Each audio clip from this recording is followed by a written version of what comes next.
Hi Pisces, this is your Vedic Astrology forecast for the month of November 2014. Now, this applies to you if you have your moon or ascendant in the sign of Pisces in Vedic Astrology. If you're not sure, then just go to my website, generate your free Vedic birth chart to find out the placement of your moon or ascendant. The reason I mention this is because I know some of you probably watch your Western sun sign forecasts, and that's going to be a little bit different. Western astrology places more emphasis on the sun sign, and Vedic astrology places more emphasis on the moon sign. And another thing is that Western astrology uses the tropical zodiac and Vedic astrology uses the sidereal zodiac. So they're a little bit different, and your planetary positions that you have in Western astrology might fall in different signs in Vedic astrology. So I just want to make that clear. That way you guys don't get the two systems confused. If you're going to be following along with your Western forecasts, definitely check out your sun sign and follow along with those. And if you're going to be following with your Vedic astrology forecasts, then just make sure you're using your Vedic moon sign and your Vedic ascendant. Now, both systems of astrology are equally valid. Both systems of astrology are accurate. So I just want to make that clear. One system of astrology is not better than the other. Both of them have wonderful tools of prediction. Both of them have wonderful tools in determining our psychological profile. And so therefore, definitely keep watching both. They will both enhance your life. You will learn from both. They just use different tools, different systems, but it doesn't mean that one is better than the other. So just keep that in mind if you're going to be following along with both types of forecasts. Now, Saturn is going to be transiting into your ninth house for the next 2.5 years. He's going to be moving into the sign of Scorpio starting November 2nd.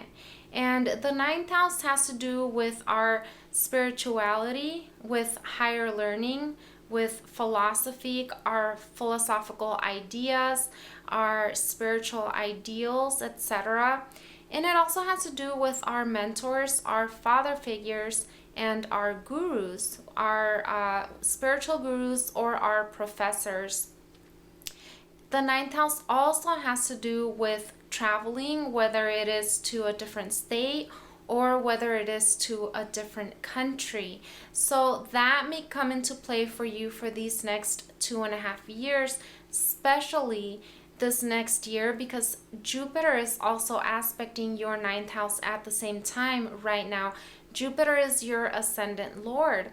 So aspecting your ninth house from its exalted position, and then Saturn transiting into your ninth house, this is a wonderful time for you to do some sort of traveling, going to another country, seeking some spirituality, looking at your inner life, and growing in terms of your spiritual life. Saturn's going to be aspecting your 11th house from this position, and he rules that house. He owns the sign of Capricorn. This is going to be a very good time in terms of income, in terms of sudden gains. This is a good time to get those extra bonuses. Jupiter's also aspecting from his exalted position.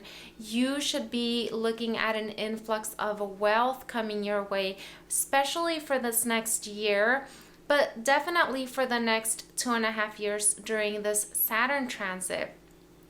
This is also the house of friendships, of networking, of connections, connecting with others, older siblings. Saturn will highlight this area of your life for you. And because he owns that house, he rules that sign of Capricorn, he's going to be bringing in some beneficial influence your way. You may be seeing some connections who will help you progress in some way or another. You may suddenly meet people who will help you achieve your goals. So this is going to be a wonderful time to network, because people will be coming into your life who will help you reach that next level, whatever it is that you have planned long term. And the 11th house also has to do with our long-term goals, with our wishes, with our highest aspirations as well. So these people are going to be coming into your life, and they're going to be playing their role into helping you achieve those goals, those wishes that you may have. This is a good time for you to think about what it is you want to accomplish, because now's the time to set that ball rolling, to get that ball rolling and to be moving in that direction. Saturn is going to be making that easy for you.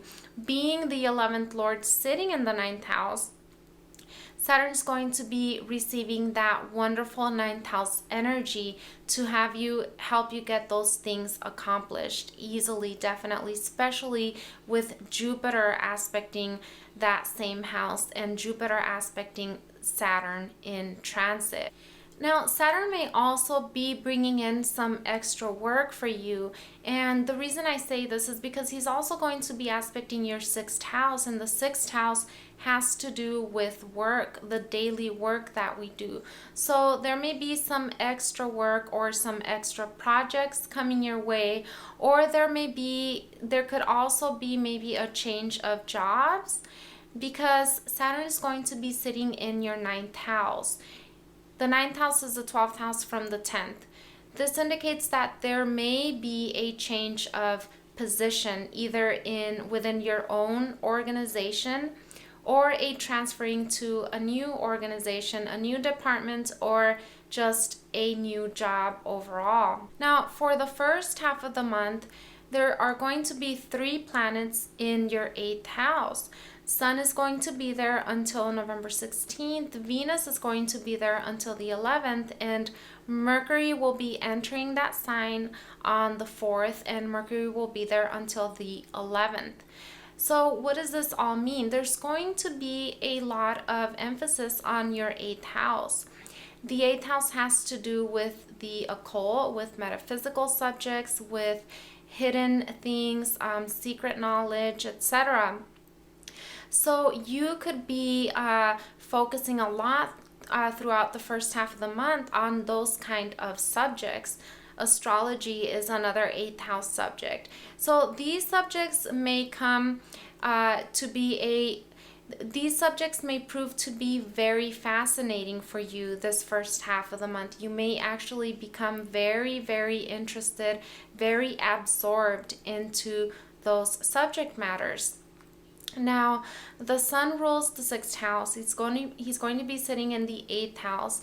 There may be some challenges for the first half in regards to work, but it's going to have a resolution, because that's what's called a Viparit Raj Yoga. Usually when a Dusthana Lord, which is the 6th house, moves into a Dusthana house, which is the 8th house, there's an initial challenge to overcome, but there's always a resolution. It is a positive yoga that indicates that there's going to be some kind of progress being made.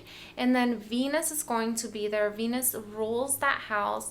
So once again, Venus is the planet of passion. Venus is the planet of love, of relationships.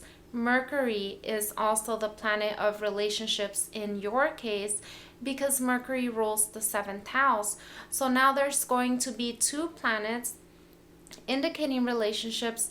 They're going to be transiting your 8th house. Venus is going to be there only until the 11th, but Mercury is going to be there throughout most of the month.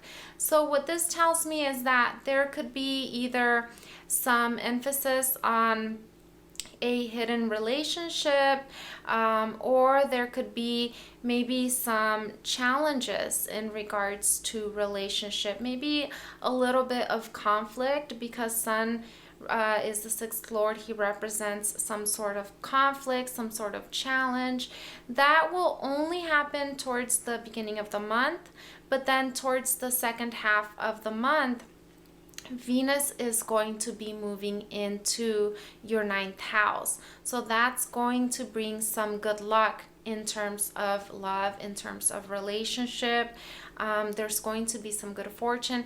Mercury's still going to be there on until the 24th. So this just calls for maybe a little bit of patience on your part, just because the seventh lord in the eighth house, that might bring a little bit of a challenge, but this is actually a good position for your partner, because what this means is that your partner, if you're in a bonded relationship, of course, or if you're in a marriage, this is a good time, the beginning of the month, for your partner to make some extra income, or financially, or in terms of your joint finances. This is going to be a good time as well. And then Mars is going to be transiting your 10th house throughout most of the month, and he's going to be there until the 27th. So Mars actually does very well in the 10th house. Mars gets directional strength. That means that Mars becomes very powerful in this house. Mars rules your second house, and he rules your ninth house. These are two houses regarding finances, regarding good fortune, regarding your resources, etc. This is going to be bringing in some added support through Mars being in the 10th house. Therefore, you may receive some extra income.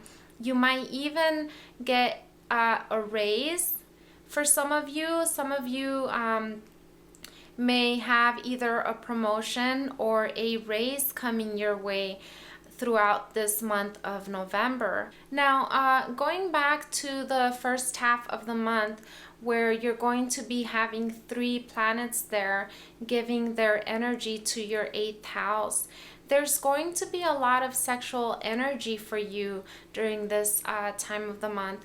A lot of sex appeal. You may be feeling a little bit more attractive and be attracting the opposite sex, especially for those of you who are not already in a bonded relationship. You may suddenly find yourself the center of attention. And then with Mars aspecting your 4th house, you may find yourself fixing your house or doing some technical work in your home, using your mechanical ability, Mars, or you may find yourself hiring someone to get things fixed around the house that you've been neglecting. So this is a good time to do it with Mars aspecting your fourth house and getting things fixed around the house. Well, Pisces, this was your general forecast for the month of November 2014. Thank you so much for watching. Stay tuned for additional forecasts, and don't forget to subscribe.